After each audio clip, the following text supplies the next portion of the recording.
Well, hello there, my foolish mortals, and welcome back to part 2 of our Haunted Mansion build, where we're recreating the Haunted Mansion and the houses that inspired it. So let's get into today's episode. Alright, and welcome back to our Haunted Mansion build here, and here is our progress so far on our house. Of course, if you missed the previous episode where we started out, there will be an annotation and definitely something in the description to direct you towards it. And I really do appreciate all the amazing support you foolish mortals have given me for this Halloween build, and it just means a ton that you guys are enjoying this and having a lot of fun watching us build the Haunted Mansion, or at least kind of a recreation of it in the real world. So let's just finish that up. I wanted to fix that. And yeah, so let's get right into it. Let's get right into the details that I've been looking forward to showing you guys. So we are going to build some lattice work. So I really want to get quite a bit of detail work done today in the front. I really want to give you guys a sense of some of the really cool designs that we've kind of come up with for this particular build. I'm super excited for it. All right, so we're just working on the lattice work here. So we're spaced out 3 on either side here, and then we're going to run that up the side like so. And just fill in additional blocks here, and this creates the green wrought iron that you see on the Haunted Mansion. Now, the Shipley Lancaster house in Baltimore, which was, like I talked about in the previous episode, the original inspiration for the Disneyland Haunted Mansion. The let me just fix that. There we go. Whoops.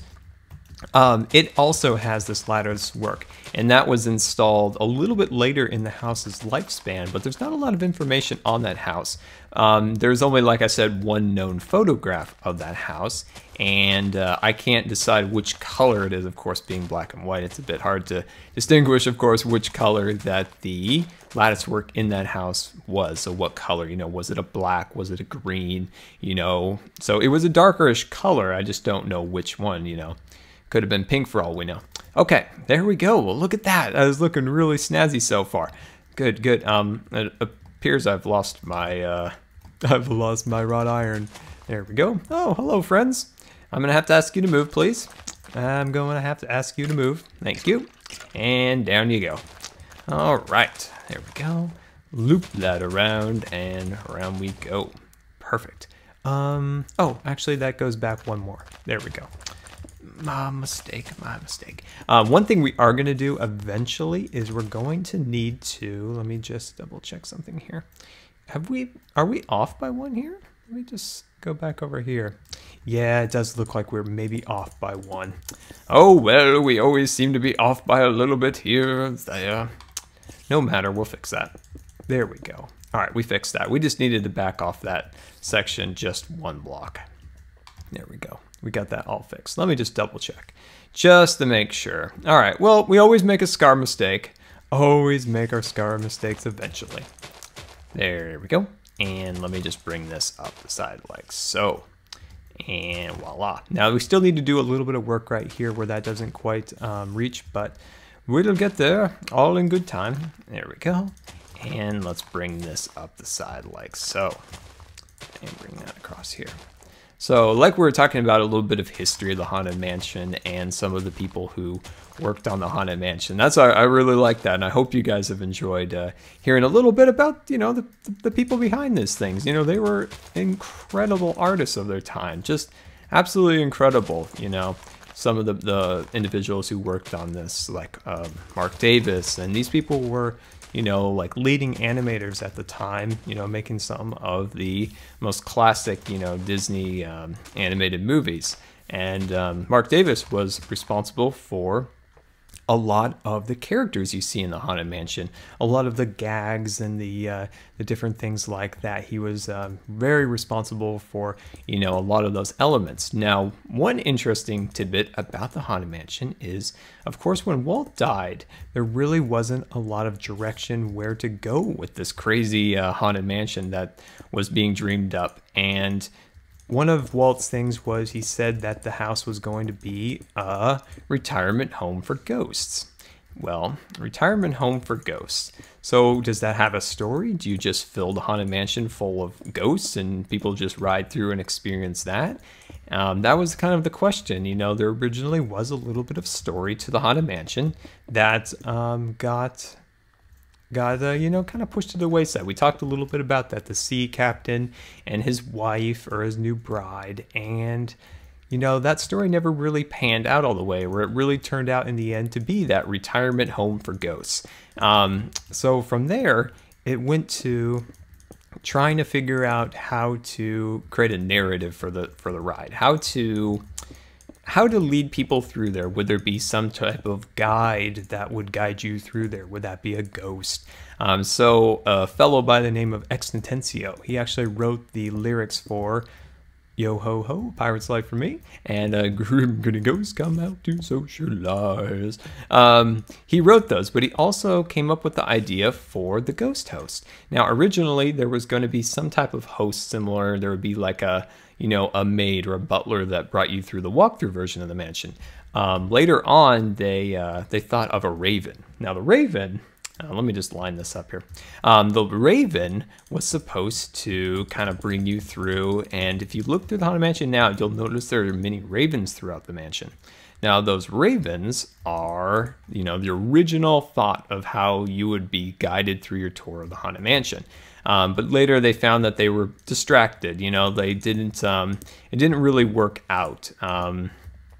They got lost in the chaos. You know, there's a lot going on in the Haunted Mansion, and that's one thing that definitely got kind of in the way was the raven. You know, people just, you know, didn't notice it kind of when they were doing their tests and stuff like that.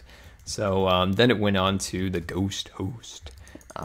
So there was that. So Ex Nintendo, he's kind of the guy that kind of came up with that. So that's kind of a cool little thought. I met Ex Nintendo once. I got him to sign my Disney art book and stuff. So that was pretty cool. There we go. There we go. And bring that across.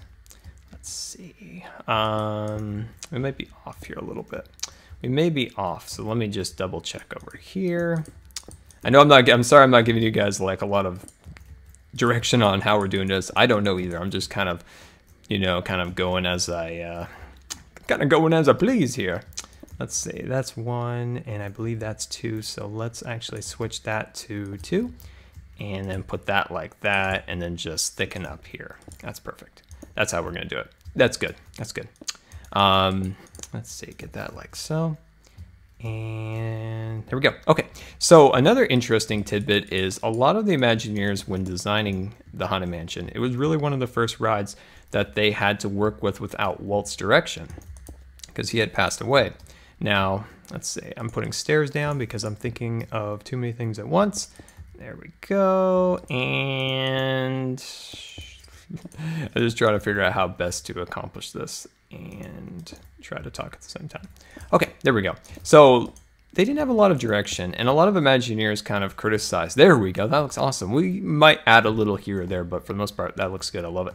The Imagineers didn't have a lot of direction when building the Haunted Mansion, whereas before, you know, they had that kind of decider, you know, what was yes or no? Yes, no, they always knew that, you know, Walt always had, you know, an interesting, he had an interesting eye, you know, some things, like we talked about how the Haunted Mansion was supposed to look pristine on the outside, and the ghost would take care of it on the inside, just things like that, and he was usually right. He was right about a lot of things, wrong about things, but he also just knew how these things kind of worked. And when the Haunted Mansion came to be where they needed to start working on the inside, start getting some of that really going, they didn't have that guidance, and it was up to a lot of Imagineers to fill that, and they kind of split into 2 camps. One camp was, it's going to be scary, very, very scary attraction on the inside.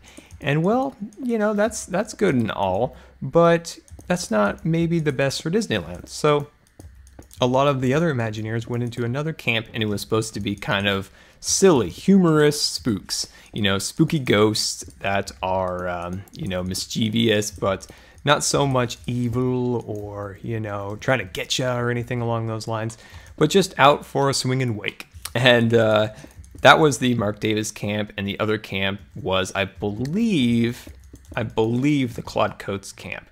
Now, Claude Coates was a great background artist in the animation department. He came over to Imagineering. At the time, it was actually referred to as WED Enterprises. He came over to start, let me just look over here real quick. There we go. Run that up on the sides. Perfect. He came over and he did a lot of amazing work on the pirates and the Haunted Mansion, creating the big sets, because that's what he did in animation, was background artist. So he would create the background art that the cells, which were the characters that move in an animated picture that was hand-drawn, he would make the background that they stood on. So he was great at, translating all of the, sets that make up the Pirates of the Caribbean or the Fantasyland rides, things like that.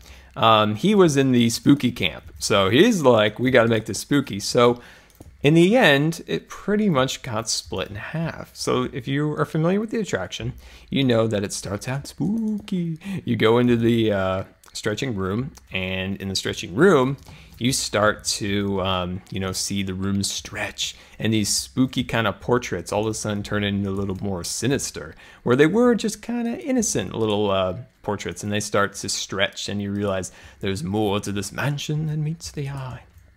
And so, stuff like that. It's a little bit spookier at the beginning of the ride, like the coffins are trying to come alive.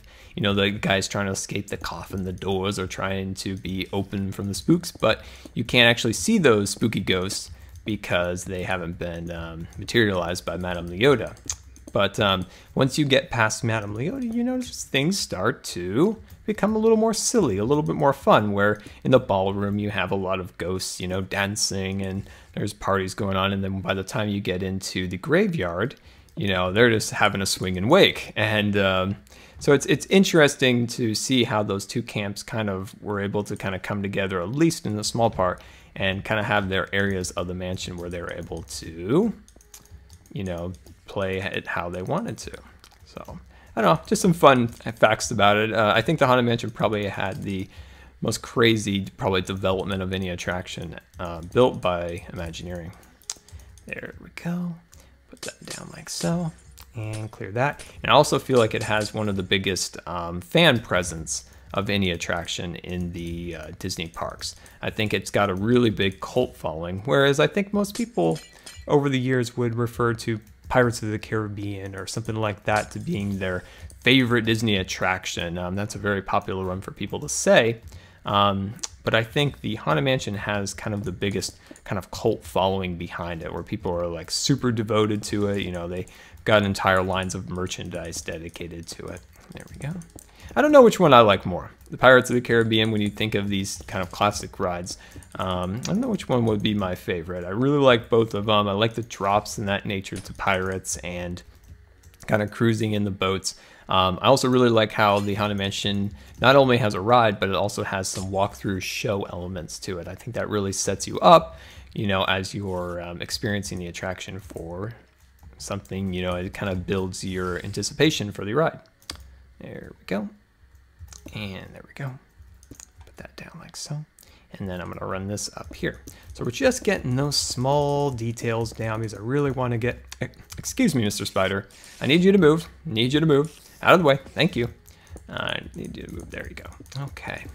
And put that down. Speaking of spiders, when you enter the ballroom scene leaving Madame Leota's, that's the disembodied head floating in the room, if you see a small spider web, now the spider web covers up a bullet hole. So some clever folks thought that it would be a good idea to bring a gun to Disneyland, and they started shooting things, not people, of course, but they started shooting, the animatronics, different things like that. Well, they put a couple bullet holes into the glass that creates the Pepper's ghost effect in the ballroom. It helps make those ghosts look like ghosts, how they're translucent. So they put that into the, so they shot the glass. Well, when the maintenance department found that, they were like, oh, great, because that window would be a couple $1 million to replace, because it's this giant piece of glass that was installed even before all the walls were built around the mansion. So they're like, oh, great, how are we going to fix this? So somebody just said, why don't we go down to the craft store and we'll get a spider web, and we'll put it in front of it, and it'll cover up the bullet holes. And they're like, oh, yeah. So it's kind of a funny thing, if you're in there, you see a spider web that's kind of in the corner, think, oh, there's a bullet hole behind that. 38 shot a hole in the glass right there. Also, there's another one on the train at Disneyland. On the train, just before you arrive at Main Street Station, there is a diorama of the Grand Canyon and the kind of dinosaurs that were brought from the World's Fair to Disneyland after the 1964 World's Fair. There's also a bullet hole in there, and that's not covered up. Well, there we go. That's looking pretty snazzy there. So give me 1 second. Let me kind of catch my breath, and I'll be right back. All right, and welcome back. And look at this place. It is really starting to kind of come together. Looking really beautiful so far. Let's take a quick look here. So there's still a little bit more I want to do. I want to add an additional window above the door going into the mansion. But look at this nice window detail we have here. Do you like that? Does that look awesome? Got great detail up here. I love it. All right, so let's take a look at this upper level here. Got similar details going up there. Do we have the crown molding? Yes, we do. Looking absolutely amazing. Okay, so we're going to do a little bit more work here. And we're going to go from here. So this is the flat top right up there. So we're going to go from here. So go 1, 2, 3, 4, 5, 6. So what we are building here is, I'm trying to decide if I want to go back one more just because, no, it'll be okay. We're building the attic. So the attic will have a smaller window than we did on those other those two windows down there. It'll be right here, and it'll only be, I think, about 2 blocks big. It'll be about 2 blocks big. So we're building the spooky attic. Now the attic, for a small little trivia piece, is home to a very mysterious character of the Haunted Mansion, and that is the Hatbox Ghost. So if you're familiar with the Haunted Mansion's lores and things, you know the Hatbox Ghost was a very mysterious character. Now, the Hatbox Ghost was a ghost in the attic that had a hatbox, of course. And now the hatbox would, the gag with it would be that his head would disappear and go into the hatbox. Now, this effect, unfortunately, did not work well, and it was taken out before the grand opening of the attraction. But why was this character removed from the Haunted Mansion, you may ask? Well, and this is what people asked back then. Well, it must be because it was way too scary. And, well, that really wasn't the case. The effect just didn't work as intended. But there was a lot of rumors of why this character was removed. It may have actually even been there on opening day. Details of it are very sketchy. There's one of my personal favorite Imagineers, Tony Baxter, actually has a maintenance card from the attraction with all the animatronics names on it, and he was definitely installed. He was definitely in there. It's just that nobody really knows kind of whatever happened to him, but he's been this big, you know, kind of, is that too big? It might be a little too big, you know, for that wall. We might want to back it down just a little bit because the attic windows aren't supposed to be super big. But we want to be able to see it from a distance. All right, and welcome back. So I think I will do it one more, and this should work out once we wrap this around and have the additional details on the top. So it should be good. But the Hatbox Ghost has been this kind of mysterious character for years, and people wanted that character to return to the attic, and for so long, Imagineering's even built like a prototype. Let me see here. They've even built a, let's see, there we go. And then we'll just do this one right there. Let's back that off. Trying to decide. Oh, I'll just do this. Put this like that, and if I didn't mess that up, we're gonna fix that right away. And then I'll do that. There we go. So there we go. Perfect. Wonderful.